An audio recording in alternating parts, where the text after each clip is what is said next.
Hello and welcome to the Advanced Level Infographic from the Interface Project, which addresses the topic of work ethic. Throughout this infographic you will learn about work-life balance, what it is, why it is important, and how best to achieve it. Hopefully by the end of this section you will be informed enough to go out into your everyday lives and make actionable changes that give you a better personal relationship with your work. We've all heard the term work-life balance, but what is it actually? At times it can feel like a bit of filler jargon that's thrown around by businesses rather than a concept which really impacts and benefits employees. And despite the number of dedicated resources and studies, work-life balance is a deceptively simple concept that we can put into practice with small changes, right now. In short, work-life balance is the balance struck by an individual between their personal and professional lives. It can skew in either direction, resulting in a person dwelling excessively on work-related matters at home, or spending too much time thinking about hobbies and personal interests or personal lives while at work. You now know what work-life balance is, but why is it important? We've already touched slightly on one element of this. The idea that someone might spend a great deal of time worrying about their jobs, negatively affecting their leisure time. We spend enough of our lives working, and we work hard enough to earn it, that our free time should be ours and ours alone.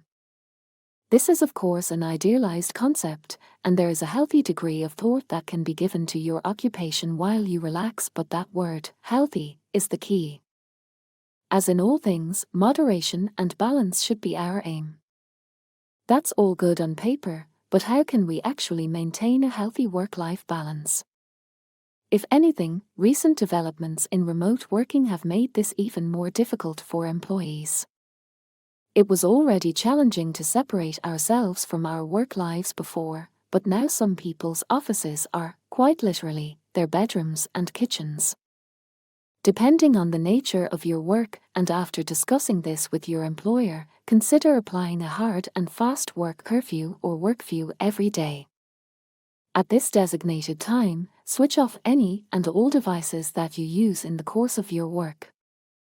If you are working from a home office and have the space, ideally use a room that is not one of the main living spaces in your leisure time: living rooms, kitchens, bedrooms, etc. If you have to use one of these locations, find some way of physically separating the office from the remainder of the space, whether with a curtain, low barrier, or simply by facing away from the rest of the room. This little psychological trick can make it easier to separate work and home life. As mentioned earlier, however, balance is key. If you feel that work is encroaching too much on your leisure time, physical or mental health, etc., consider discussing this with your manager or employer. It might be possible to arrange an alternative working schedule or some other practical response to the skewed work-life balance. By now you'll be familiar with the core concepts associated with work-life balance, as well as some introductory ideas for how to strike a healthy balance in your own life. As you continue with this infographic, you'll develop a more comprehensive knowledge of the topic, as well as hopefully understanding the tools and techniques you need to best implement it. You have now concluded the second component of the Advanced Interface Advanced Infographic on work ethic. We hope that you found some of the information here useful and invite you to try using some of the techniques described in your day-to-day life.